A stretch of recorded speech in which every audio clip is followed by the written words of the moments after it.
आज की कहानी एक ऐसे रोबोट की है जिसे एक कपल ने अपने कामों को आसान और हर जरूरत को पूरा करने के लिए खरीदा था। लेकिन जैसे जैसे वो उनकी जिंदगी में अपनी जगह बनाता है, उसके अंदर जज्बात और इंसानी फीलिंग्स जागने लगती हैं और उसे अपनी मालिक की पत्नी से प्यार हो जाता है। लेकिन कहानी में ट्विस्ट तब आता है जब उसे अपनी असलियत का पता चलता है कि वो कोई साधारण रोबोट नहीं बल्कि कुछ और है। सो हेलो दोस्तों, मेरा नाम है इशिता और कहानी की शुरुआत में हम जेम्स और सोफी नाम के एक कपल को देखते हैं जो अपने अपार्टमेंट में सामान शिफ्ट कर रहे हैं। जेम्स की आर्थिक स्थिति कुछ खास अच्छी नहीं है, इसलिए वो दोनों अपार्टमेंट में रहते हैं और घर के सारे काम साथ मिलकर करते हैं। जेम्स अपने पिता का इकलौता बेटा है और उसके डैड इस शहर के बड़े बिजनेसमैन हैं, पर किसी वजह से वो अपने डैड के साथ न रहकर सोफी के साथ रहता है और दोनों अपनी इस नॉर्मल सी जिंदगी में बहुत खुश हैं और वो एक दूसरे से बहुत प्यार करते हैं। लेकिन एक दिन जेम्स को खबर मिलती है कि उसके डैड की मौत हो गई है, पर मरने से पहले उन्होंने अपनी सारी संपत्ति अपने बेटे यानी जेम्स के नाम कर दी है और अब से जेम्स को अपने डैड का सारा बिजनेस संभालना होगा। इसलिए दोनों अपार्टमेंट छोड़कर नए घर में यानी जेम्स के डैड के घर में शिफ्ट हो जाते हैं। पर अचानक इतने बड़े घर और नई जिंदगी में आकर सोफी को कुछ भी अच्छा नहीं लगता, क्योंकि उसे नॉर्मल लाइफ जीने की आदत हो चुकी थी और घर के सारे काम खुद करना उसे पसंद था। इसलिए पहले ही दिन वो घर में काम करने वाले सभी नौकरों को जाने के लिए कह देती है। फिर जब रात में जेम्स घर लौटता है और ये बात जब उसे पता चलती है तो वो सोफी को समझाता है कि उसे ऐसा नहीं करना चाहिए था। वो कहता है कि ये काफी बड़ा घर है और इसके सभी काम अकेले संभालना मुश्किल होगा, इसलिए हमें नौकरों की जरूरत है। लेकिन सोफी बात नहीं मानती और कहती है कि पहले भी हम दोनों मिलकर घर के सारे काम खुद करते थे और अब भी कर सकते हैं। इसके बाद दोनों कुछ देर इस बारे में बात करते हैं और फिर एक दूसरे के करीब आ जाते हैं। इसके बाद हम देखते हैं कि उनकी जिंदगी कुछ इस तरह से चलने लगती है कि जेम्स अपने डैड के बिजनेस में बहुत ज्यादा बिजी हो जाता है और इस वजह से सोफी को भी टाइम नहीं दे पाता और घर में सोफी भी ज्यादातर समय अकेले ही बिताती है और घर के सभी काम अकेले संभाल नहीं पाती। अब इस परेशानी के बारे में जेम्स अपने एक दोस्त से बात करता है तो उसका दोस्त कहता है कि उसके पास इसका एक सॉल्यूशन है। दरअसल मेरे डैड एक रोबोटिक्स कंपनी में काम करते थे, जिसका मालिक जूलियन कुछ ऐसे रोबोट बनाता है जो दिखने में बिल्कुल इंसानों जैसे लगते हैं और वो रोबोट सब कुछ कर सकते हैं। मुझे लगता है तुम्हें वहाँ जाकर एक रोबोट खरीद लेना चाहिए, इससे तुम्हारी प्रॉब्लम दूर हो सकती है। अगले दिन जेम्स सोफी को लेकर उस कंपनी में जाता है, जहाँ सोफी इन रोबोट्स को देखकर हैरान रह जाती है क्योंकि वो बिल्कुल इंसानों की तरह दिखते हैं। इसके बाद वो दोनों अकेले में बात करने लगते हैं कि कहीं भविष्य में ये रोबोट उनके लिए खतरा तो नहीं बनेंगे। लेकिन फिर कंपनी का मालिक उन्हें भरोसा दिलाता है कि इन रोबोट्स से तुम्हें प्रेजेंट या फ्यूचर में कोई भी खतरा नहीं होगा, ये मेरी गारंटी है। ये एआई रोबोट हैं जिनके इनोवेशन में मेरे डैड ने अपनी पूरी जिंदगी लगा दी और मैंने भी इन्हें पूरा करने में अपनी आधी जिंदगी बिताई है। इन्हें जैसा काम बताया जाएगा ये वैसा ही करेंगे। फिर जेम्स को विश्वास दिलाने के लिए जूलियन हेनरी नाम के एक रोबोट को जेम्स का जूता चाटने के लिए कमांड देता है और हेनरी बिल्कुल वैसा ही करता है। ये देखकर जेम्स और सोफी को पूरा भरोसा हो जाता है, जिसके बाद वो हेनरी को अपने घर ले आते हैं। अब घर में आने के बाद हेनरी घर के सभी काम बहुत अच्छे से करने लगता है, जिससे सोफी और जेम्स को काफी मदद मिलती है। वो अकेले ही सारे काम आसानी से कर लेता है, जितना पहले कई नौकर भी मिलकर नहीं कर पाते थे। और जेम्स जब भी उससे बात करता है तो वो उसे उसी तरह से जवाब देता है जैसे कोई इंसान देता है। इसलिए जेम्स अपना फ्री टाइम उसी के साथ बिताने लगता है और उससे कई बातें करता है, क्योंकि हेनरी उसे अच्छी तरह समझता है और जेम्स को भी वो पसंद आने लगता है। हालांकि सोफी को शुरुआत में उससे थोड़ी अनकंफर्टेबल होती है। उसे लगता है कि एक रोबोट जो इंसानों की तरह दिखता है और घर के सभी काम भी अकेले कर लेता है, इसलिए वो उसे एक्सेप्ट नहीं कर पा रही थी। लेकिन धीरे धीरे वो उसके काम करने और उसके जेंटल तरीके से बात करना देखकर उससे काफी प्रभावित होने लगती है। इसलिए जब भी जेम्स ऑफिस चला जाता है तो सोफी अपना बाकी का समय हेनरी के साथ बिताने लगती है और हेनरी भी उसकी जरूरतों का बहुत अच्छे से ख्याल रखता है, क्योंकि उसकी प्रोग्रामिंग ही ऐसी है कि उसके हर काम से उसके मालिक खुश रहें। अब जेम्स और सोफी की जिंदगी जो पहले कुछ अच्छी नहीं चल रही थी, वो हेनरी के आने से ठीक हो जाती है और इसी तरह उनके दिन अच्छे से गुजरने लगते हैं। फिर एक दिन सुबह हेनरी सोफी और जेम्स के लिए ब्रेकफास्ट लेकर आता है तो सोफी हेनरी से प्यार और इंसानी फीलिंग्स के बारे में पूछती है, जिस पर वो इन सब के बारे में बहुत अच्छे से समझाता है। ये सुनकर सोफी उस पर बहुत इम्प्रेस हो जाती है और हेनरी को मन ही मन एक रोबोट के बजाय एक पर्सन की तरह समझने लगती है। लेकिन हेनरी से इस तरह के सवाल पूछने पर जेम्स सोफी को समझाता है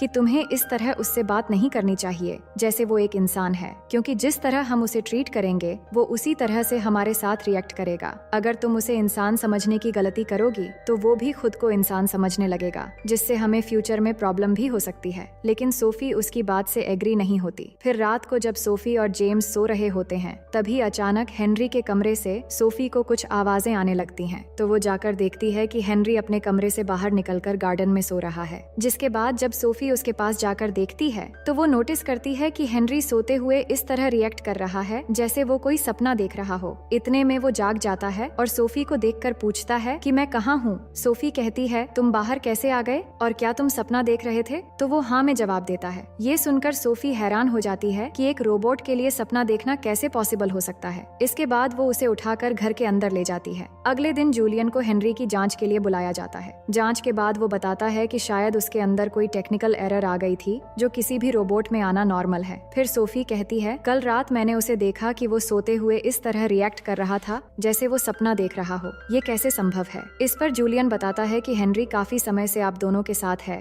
और हो सकता है आपने उसके साथ इस तरह बर्ताव किया है जैसे वो कोई इंसान हो। मैंने पहले भी कहा था कि ये एआई रोबोट बहुत ही एडवांस हैं। जिस तरह से उनसे बर्ताव किया जाएगा वो उसी तरह बनने की कोशिश करेंगे। अब क्योंकि आपके बर्ताव से उसके अंदर इंसानी फीलिंग्स जाग रही हैं, इसलिए हो सकता है कि वो तुम्हारे बारे में सोच कर ही सपना देख रहा हो। ये सुनकर जेम्स सोफी पर गुस्सा करने लगता है और कहता है कि तुम्हारी वजह से ये सब हुआ है क्योंकि तुम ही उससे इस तरह से ट्रीट कर रही हो जैसे वो इंसान हो। और इस बात को लेकर दोनों में थोड़ी नाराजगी हो जाती है। अगले सीन में जब जेम्स बाथरूम से निकलता है तो हेनरी भी वहाँ आता है। जेम्स कहता है, मेरा शेव कर दो, तो हेनरी उसका रेजर लेकर शेव करने लगता है। ये देखकर जेम्स उससे पूछता है कि तुम्हें कैसे पता चला कि ये मेरा रेजर है जबकि मेरे रेजर के पास सोफी का भी ट्रिमर रखा था। इस पर हेनरी कहता है, मेरी प्रोग्रामिंग ही ऐसी हुई है कि मैं चीजों को जल्दी ऑब्जर्व कर लेता हूँ और यही मेरी प्रोग्रामिंग का हिस्सा है। इसके बाद जेम्स हेनरी को समझाते हुए कहता है कि तुम्हें यही बात अच्छे से समझनी चाहिए कि तुम्हें एक प्रोग्राम की तरह इंसानों की मदद के लिए बनाया गया है, मगर तुम इंसान नहीं हो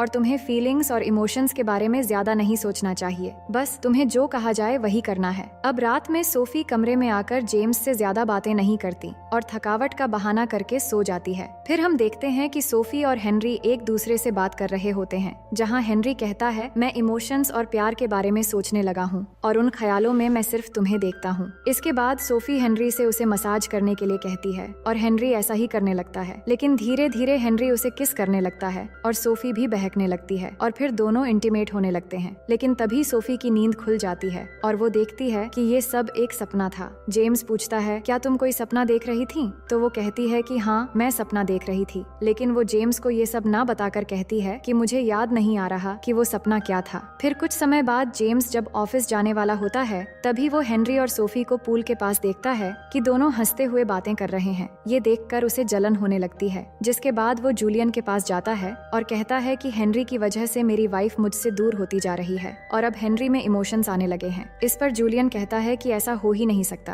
क्योंकि हेनरी एक रोबोट है और रोबोट में इमोशंस कैसे आ सकते हैं। उसे जैसा समझाया जाएगा वो वैसा ही करेगा। अगर समझाने वाले की कोई डिजायर भी हो तो वो उसे भी पूरा करने की कोशिश करेगा और इसी तरह उसकी डिजाइन की गई है। इसके बाद जेम्स घर आकर हेनरी पर गुस्सा करता है और कहता है कि आज से तुम इंसानी फीलिंग्स के बारे में नहीं सोचोगे और न ही कोई बुक पढ़ोगे। तुम रोबोट हो और रोबोट की तरह ही रहोगे और सिर्फ वही करोगे जो मैं तुम्हें कहूंगा और सोफी से ज्यादा बातें नहीं करोगे। इसके बाद हेनरी सोफी को बताता है कि जेम्स ने तुमसे ज्यादा बात करने से मना किया है। ये सुनकर सोफी जाकर जेम्स पर गुस्सा करने लगती है और इस बात को लेकर दोनों में झगड़ा हो जाता है, जिससे सोफी घर छोड़कर चली जाती है। नेक्स्ट सीन में हम देखते हैं कि जेम्स और हेनरी एक साथ गेम खेल रहे होते हैं। उस दौरान हेनरी जेम्स को समझाने की कोशिश करता है कि पहले सोफी और तुम एक दूसरे के साथ काफी ज्यादा समय बिताते थे, लेकिन जब बिजनेस की वजह से तुम सोफी को समय नहीं दे पा रहे थे, उसी बीच मुझे इस घर में लाया गया और फिर धीरे धीरे सोफी ने मुझे एक रोबोट न समझकर इंसान की तरह ट्रीट करना शुरू कर दिया और यही चीज तुम दोनों के बीच प्रॉब्लम बन गई। असल में ये बस एक गलत फहमी है और कुछ नहीं।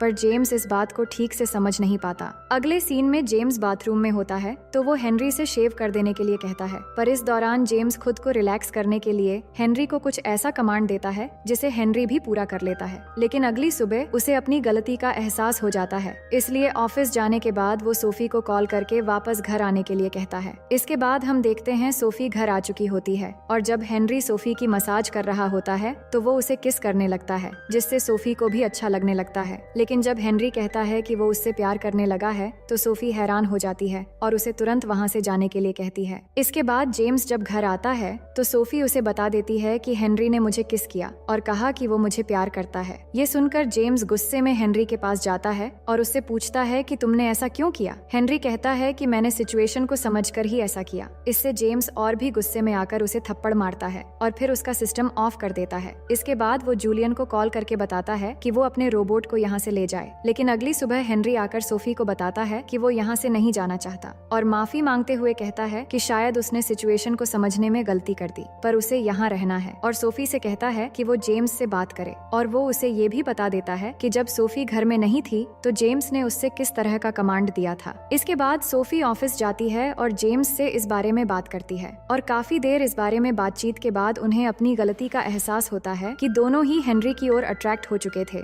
और उनका ऐसा करना सही नहीं था। अब वो अपनी गलती सुधारते हुए हेनरी को वापस भेजकर पहले की तरह नॉर्मल लाइफ जीने का फैसला करते हैं। लेकिन जब वो घर आते हैं तो देखते हैं कि हेनरी वहाँ नहीं है। उसे ढूंढते हुए उन्हें वो घर के बाहर खड़ा दिखाई देता है। ये देखकर उन्हें अजीब लगता है कि वो अकेला वहाँ क्यों खड़ा है। फिर वो उसके पास जाकर पूछते हैं कि तुम यहाँ पर क्यों हो और जूलियन कहाँ है? हमने जूलियन को बुलाया था ताकि वो तुम्हें लेकर चला जाए। इसके बाद हेनरी बताता है कि जूलियन उसे लेने आया था, लेकिन अब वो यहाँ से कहीं भाग चुका है क्योंकि मैंने उसकी सच्चाई जान ली है। वो सोफी और जेम्स को बताता है कि जूलियन एक बड़ा झूठा और बेरहम इंसान है। दरअसल जूलियन हमेशा ऐसे रोबोट्स बनाना चाहता था जो इंसानों से बेहतर हो, लेकिन बार बार नाकामयाब होने के बाद उसने शैतानी दिमाग लगाकर इंसानों को पकड़कर एक्सपेरिमेंट शुरू कर दिया और उनके ब्रेन वॉश करके उनकी इंसानी भावनाएं मिटाकर उन्हें ऐसा बना दिया जैसे वो कोई रोबोट हो। और हेनरी भी उन्हीं इंसानों में से एक है। फिर जब हेनरी सोफी के टच में आया तो उसके अंदर की इंसानी भावनाएं फिर से जागने लग गईं, क्योंकि वो असल में एक इंसान ही था।